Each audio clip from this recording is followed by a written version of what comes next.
ಇನ್ನು ನಕಲಿ ಔಷಧ ಜಾಲದ ಕಿಂಗ್ ಪಿನ್ಗಾಗಿ ಪೊಲೀಸರು ಬೇಟೆ ನಡೆಸಿದ್ದಾರೆ. ಕ್ಯಾನ್ಸರ್ನಂತಹ ಗಂಭೀರ ಕಾಯಿಲೆಯ ಔಷಧಿಗಳನ್ನು ನಕಲಿ ಮಾಡಿ ಮಾರಾಟ ಮಾಡ್ತಾ ಇದ್ದಂತಹ ಪ್ರಕರಣದ ತನಿಖೆಗೆ ಈಗ ಎಸ್ಐಟಿ ಎಂಟ್ರಿ ಆಗಿತ್ತು.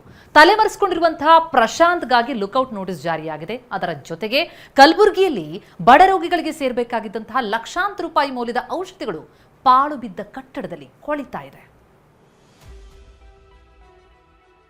ದೇಶದಲ್ಲಿ ದೊಡ್ಡ ಮಟ್ಟದ ನಕಲಿ ಔಷಧಿಯನ್ನು ಪತ್ತೆ ಹಚ್ಚಿದ್ದಾರೆ.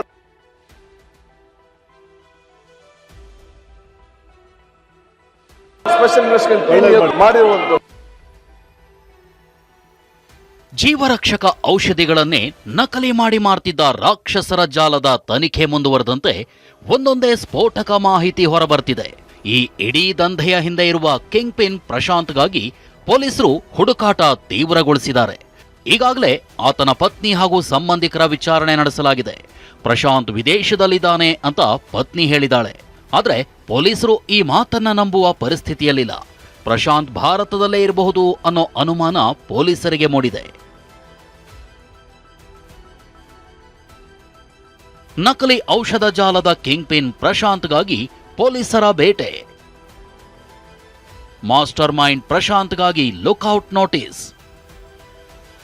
ನಕಲಿ ಔಷಧ ಜಾಲದ ಹಿಂದೆ ಬಿದ್ದಿರುವ ಪೊಲೀಸರಿಗೆ ಕಿಂಗ್ ಪಿನ್ ಭಾರತದಲ್ಲೇ ತಲೆಮರೆಸಿಕೊಂಡಿರಬಹುದು ಅನ್ನೋ ಅನುಮಾನ ಮೂಡಲು ಕಾರಣನೂ ಇದೆ. ಪ್ರಶಾಂತ್ ವಿದೇಶಕ್ಕೆ ಹೋಗಿರೋ ಬಗ್ಗೆ ದಾಖಲೆಗಳಲ್ಲಿ ಸ್ಪಷ್ಟ ಮಾಹಿತಿ ಸಿಕ್ಕಿಲ್ಲ. ವಿದೇಶಿ ಪ್ರಾದೇಶಿಕ ಕಚೇರಿಯಿಂದಲೂ ಪೊಲೀಸರಿಗೆ ಸಮರ್ಪಕ ಮಾಹಿತಿ ಸಿಕ್ಕಿಲ್ಲ. ಹೀಗಾಗಿ ಪೊಲೀಸರು ಪ್ರಶಾಂತ್ನ ಚಲನವಲನದ ಮೇಲೆ ಕಣ್ಣಿಟ್ಟಿದ್ದಾರೆ.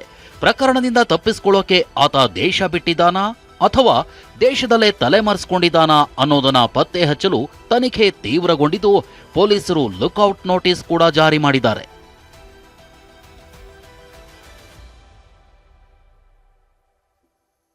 ಈ ನಕಲಿ ಔಷಧ ಜಾಲದ ಬಗ್ಗೆ ತನಿಖೆ ನಡೆಸ್ತಿರೋ ಪೊಲೀಸರು ಬೆಚ್ಚಿ ಬೀಳಿಸೋ ಸಂಗತಿಗಳನ್ನೇ ಹೊರಗೆಡವಿದ್ದಾರೆ. ಕ್ಯಾನ್ಸರ್ನಂತ ಗಂಭೀರ ಕಾಯಿಲೆಗೆ ಬಳಸುವ ದುಬಾರಿ ಔಷಧಿಗಳನ್ನೇ ನಕಲಿ ಮಾಡ್ತಿದ್ರು ಎನ್ನಲಾಗಿದೆ.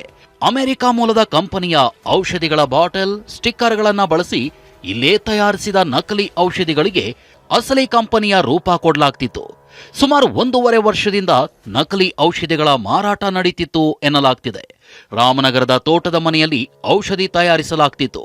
ಇದುವರೆಗೂ 40,000ಕ್ಕೂ ಹೆಚ್ಚು ನಕಲಿ ಬಾಟಲ್ಗಳು ಮಾರಾಟವಾಗಿವೆ ಅನ್ನೋ ಆರೋಪ ಪ್ರಕರಣದ ಗಂಭೀರತೆಯನ್ನ ಮತ್ತಷ್ಟು ಹೆಚ್ಚಿಸಿದೆ.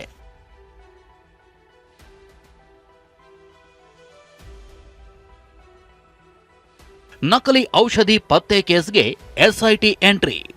ಇನ್ನು ಪ್ರಕರಣದ ತನಿಖೆಗೆ ರಾಜ್ಯ ಸರ್ಕಾರ ಎಸ್ಐಟಿ ರಚನೆ ಮಾಡಿದೆ. ಹಿರಿಯ ಐಪಿಎಸ್ ಅಧಿಕಾರಿ ವಂಶೀಕೃಷ್ಣ ನೇತೃತ್ವದಲ್ಲಿ ವಿಶೇಷ ತನಿಖಾ ತಂಡ ರಚನೆಯಾಗಿದೆ. ತಾವರೆಕೆರೆ ಪೊಲೀಸರು ದಾಖಲಿಸಿದ್ದ ಪ್ರಕರಣದ ಸಂಪೂರ್ಣ ಫೈಲ್ಗಳನ್ನು ಎಸ್ಐಟಿಗೆ ಹಸ್ತಾಂತರಿಸಿದ್ದಾರೆ. ಎಸ್ಐಟಿ ರಚನೆಯಾದ ಬಳಿಕ ನಡೆದ ಮೊದಲ ಸಭೆಯಲ್ಲೂ ಪ್ರಕರಣದ ಹಲವು ಆಯಾಮಗಳ ಬಗ್ಗೆ ಚರ್ಚೆ ನಡೆದಿದೆ. ಇನ್ನು ವಿಧಾನ ಪರಿಷತ್ನಲ್ಲಿ ಮಾತನಾಡಿದ ಆರೋಗ್ಯ ಸಚಿವ ಯುಟಿ ಖಾದರ್ ನಕಲಿ ಔಷಧಿ ದಂಧೆ ಹಾಗೂ ಎಸ್ಐಟಿ ಬಗ್ಗೆ ಸದನಕ್ಕೆ ಮಾಹಿತಿ ನೀಡಿದರು. ಔಷಧಗಳ ಇವತ್ತು ಸಂಬಂಧಪಟ್ಟಾಗೆ ಬಹಳ ಗಂಭೀರವಾದ ವಿಚಾರ. ಯಾಕಂತ ಹೇಳಿದ್ರೆ ಇವತ್ತು ಉತ್ತರ ಭಾರತದ ಬೇರೆ ಬೇರೆ ರಾಜ್ಯಗಳಲ್ಲಿ ಇವತ್ತು ಅಲ್ಲಿ ಒಂದು ನಕಲಿ ಫ್ಯಾಕ್ಟರಿಯನ್ನು ಪ್ರಾರಂಭ ಮಾಡಿ ಅಲ್ಲಿಂದ ಬೇರೆ ಈ ಕಡೆಗೆ ತಂದು ಮೊನ್ನೆ ತಾನೇ ನಾವು ನಮ್ಮ ಫುಡ್ ಸೇಫ್ಟಿ ಡಿಪಾರ್ಟ್ಮೆಂಟ್ ಮತ್ತು ಇವತ್ತು ಪೊಲೀಸ್ ಇಲಾಖೆ ಪತ್ತೆ ಹಚ್ಚಿದೆ. ಈ ಫ್ಯಾಕ್ಟರಿಗಳಿರುವುದು ಬೇರೆ ರಾಜ್ಯಗಳಲ್ಲಿ ಇಲ್ಲಿಗೆ ತಂದಿದ್ದಾರೆ. ಇದು ಬರೀ ನಮ್ಮ ಒಂದು ರಾಜ್ಯದ ಜಿಲ್ಲೆಯಲ್ಲಿ ಮಾತ್ರವ ಅಲ್ಲ ಬೇರೆ ಬೇರೆ ಜಿಲ್ಲೆಯಲ್ಲಿ ಇದೆಯಾ ಅಥವಾ ನಮ್ಮ ದೇಶದ ಬೇರೆ ಬೇರೆ ರಾಜ್ಯಗಳಲ್ಲಿ ಈ ಜಾಲ ಇದೆಯಾ ಎಲ್ಲ ಮತ್ತೆ ಯಾವ ಆಸ್ಪತ್ರೆಗೆ ಹೋಗಿದೆ, ಯಾವ ಆಸ್ಪತ್ರೆ ಕೊಟ್ಟಿದ್ದಾರೆ, ಯಾವ ಫಾರ್ಮಸಿ ಅವರು ಕೊಟ್ಟಿದ್ದಾರೆ, ಇದೆಲ್ಲವೂ ಕೂಡ ಪತ್ತೆ ಹಚ್ಚಬೇಕಾಗಿ ಇವತ್ತು ನಾವು ಸ್ಪೆಷಲ್ ಇನ್ವೆಸ್ಟಿಗೇಷನ್ ನಾವು ಇವತ್ತು ಮಾಡಿರುವಂಥದ್ದು. ಔಷಧ ಅಂದ್ರೆ ನಂಬಿಕೆ. ಆ ನಂಬಿಕೆಯನ್ನೇ ದುಡ್ಡಿಗಾಗಿ ಮಾರಾಟ ಮಾಡುವವರ ವಿರುದ್ಧ ಕಠಿಣ ಕ್ರಮ ಆಗಲೇಬೇಕು. ನಕಲಿ ಔಷಧಿ ಯಾರಿಗೆ ತಲುಪಿದೆ, ಅದರ ಪರಿಣಾಮ ಏನಾಗಿದೆ ಮತ್ತು ಈ ಜಾಲದ ಹಿಂದಿರುವ ಪ್ರತಿಯೊಬ್ಬರ ಮುಖವಾಡ ಅತಿ ಶೀಘ್ರದಲ್ಲೇ ಕಳಚಬೇಕಾಗಿದೆ. Bureau report, TV9.